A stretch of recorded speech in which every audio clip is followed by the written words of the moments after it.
This is a 1987 Nissan Skyline GTS-X HR31 chassis. I'm going to give you a walk around and show you what it's all about. First stop, 24 valve ceramic turbo and high CAS. So sort of goes without saying, 24 valves was a big deal in the mid 80s, and ceramic turbo was also fairly new technology. High CAS is high capacity active steering, Nissan's four-wheel steering system that this car pioneered and went through all the other iterations of Skyline through to the 34. So that's the 31, 32, 33 and 34. Period correct wheels. These BBS style wheels are hiding some brake calipers from an R32 GTR, the B and R32. They're the Sumitomo calipers before the Victory Special was released, which ran Brembos. And I'm relying on these Falcon Azenis RT615K Plus. They're great for the road and also help me on the track as well. So all the iterations of the Skyline GT had this as a base. This model being a GTS-X is the sort of the mid-range luxury, I would say, model. It started off as a GT, a GTS, and then there's a GTS-R, which is the Group A homologated special. The first series of Skylines of HR31s had these taillights, which are often called afterburners, before the second series and third series then moved on to a different style with still what you would call hot plates, but had a perspex covering over them, so they do appear quite different. And these are quite exposed and give them a bit more, I guess, texture and robustness.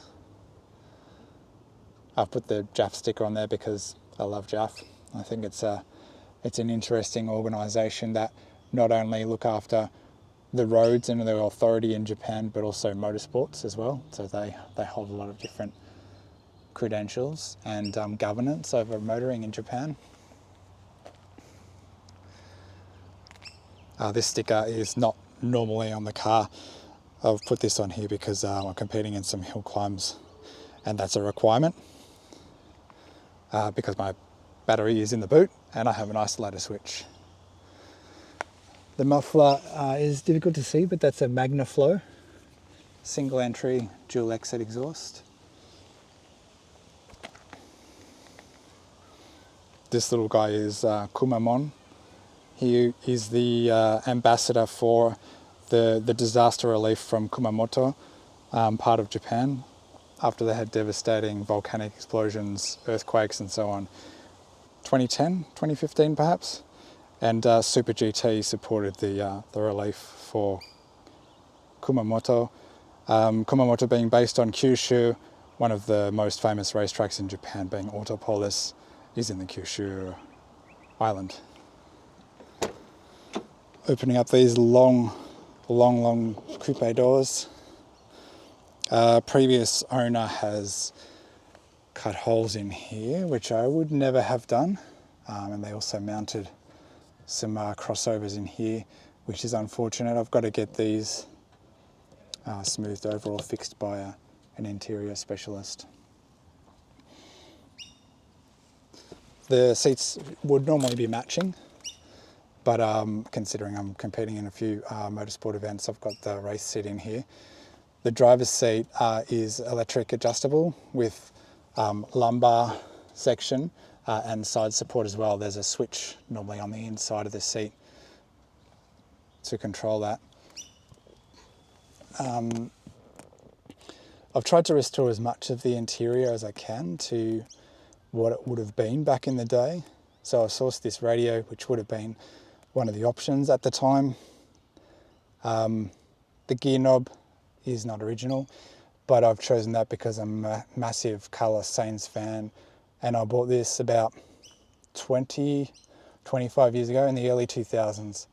Carlos Sainz had a signature special in the Sparco product lineup with gear knob, pedals, seats, harnesses, helmet bags, all those kind of things. Back in the day also, climate control was an option. This is using the basic sliders, similar to what the Australian built R31s had. But there's so many options in these Japanese Skylines of climate control. All the sliders. I've got audio control here for the stereo, so you don't have to reach so far down to the radio to actually make adjustments. It is kind of handy. You've got to reach forward and turn the dial here for volume, but it's definitely within your line of sight as compared to down here, out of the way. There's a bit of a colour theme mismatch. These buttons are for the rear wipers, but I haven't been able to source any good condition ones for coupes. This light silver is a Passage colour scheme, whereas the coupes are all dark silver or dark grey, as well as the lights on this side, the buttons on this side.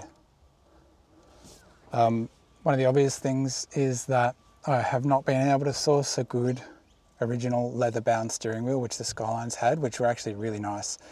Leather steering wheel with simply Skyline written in the centre across the horn button. So I'm running with this Momo steering wheel by Greddy, and I'm pretty happy with it. It was a big purchase for me. I don't normally sort of splash out on luxuries like this. And then the seat, which is run-of-the-mill or club spec. Nothing too special, but basically enough to hold me in place for going around corners as fast as I possibly can. One of the features in the interior is, well, it's not really an interior feature, it's control for performance.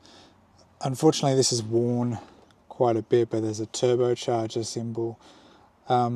This is a factory turbo timer to set it for 3 minutes or 5 minutes.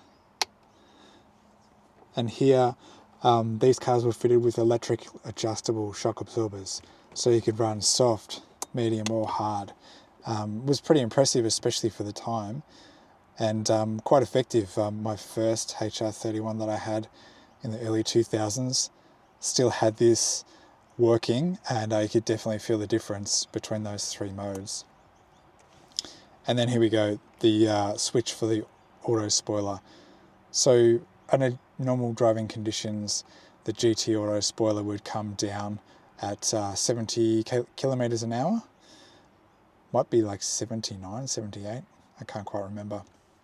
Close to 80 perhaps. But you could choose to have it either up or put it down when you were parked or driving in general. And come to think of it, whenever you pulled the handbrake on, the spoiler would come down as well when you're parked, unless you had it switched up. Obviously you don't want it coming down when you're parked over a concrete block or something like that in a car parking space. The back seats are, they're pretty comfortable. As a tall person, my head just touches the ceiling, but these sink so low, I think that's to accommodate taller people. And that's just simply a rip pull here, rip cord. And then here we are into the rear seats, pretty plush, velour from the 80s. Let's go and have a look under the bonnet. The headlight options featured in these cars with the projector beams were the first, I believe, that Nissan offered in any of their road cars. They look pretty cool. They're different to the normal halogen style headlights. They certainly perform a lot worse than normal halogen style headlights.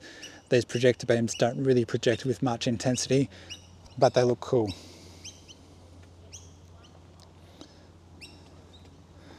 So purists might be able to tell exactly what this is. Well, for a start, it's an RB series engine. So the R31 came out with the first of the RB iterations, which ran through from the 31, 32, 33 and 34. These cars were only sold as a 2-litre in Japan, either a single cam or a twin cam, and then there was the turbo options with either of those. I've since had some engine failure and some troubles along the way, so I have, I would say, upgraded to an R34 engine, which is the RB25DET NEO. NEO is significant because there is variable cam timing system which provides better torque, or more responsive torque at lower revs. I've carried over the cam covers from the original engine because I just wanted to remain as close to original as I could, but also they've got a great reputation of the styling they are. And I've also tried to do my best to match the colours. I'm still running the original airbox, and I would have the inlet snorkel on there as well, which goes up to here, but the intercooler pipe says no, and I'm not able to run that. And I was going to modify it, but I don't think there's much of a performance difference in some of the quirky things that I've put on here myself. I did mention the colour sans gear knob as a bit of personalisation, but I came across this from Instagram, and Garage Seo, a guy in Japan who has a purple R32, created these RB Life stickers, and it essentially uses the lifestyle kanji, which is the top part of it, and normally would have other strokes in there, but he's integrated RB, so this is sort of the RB Life. And also the magazine that I read so much of. It's a black sticker, so you can barely see it. Drifto Tengoku, or Doriten, Drift Heaven.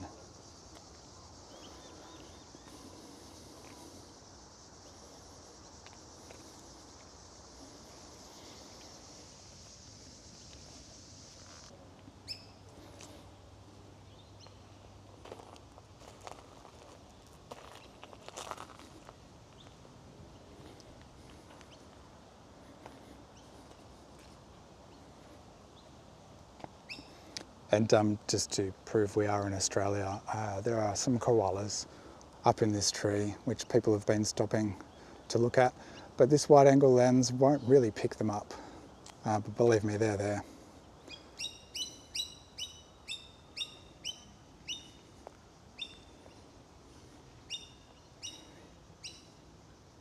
So this front lip is an R31 House V5. The side skirts are a GTS-2, so Nissan Australia built limited edition GTS Series 2 Skylines. So these side skirts, and also the rear bumper is also GTS-2.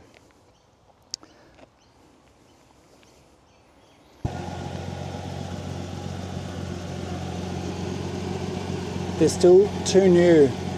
I think I've only done about 200 kilometres in them. They still have the Azenis imprint. They're rating 200 treadwear, so they don't wear out very quickly, but they certainly would be wearing if they were a daily driver. But these do me well for the racetrack. I may as well come around the back here for a bit of idle sound.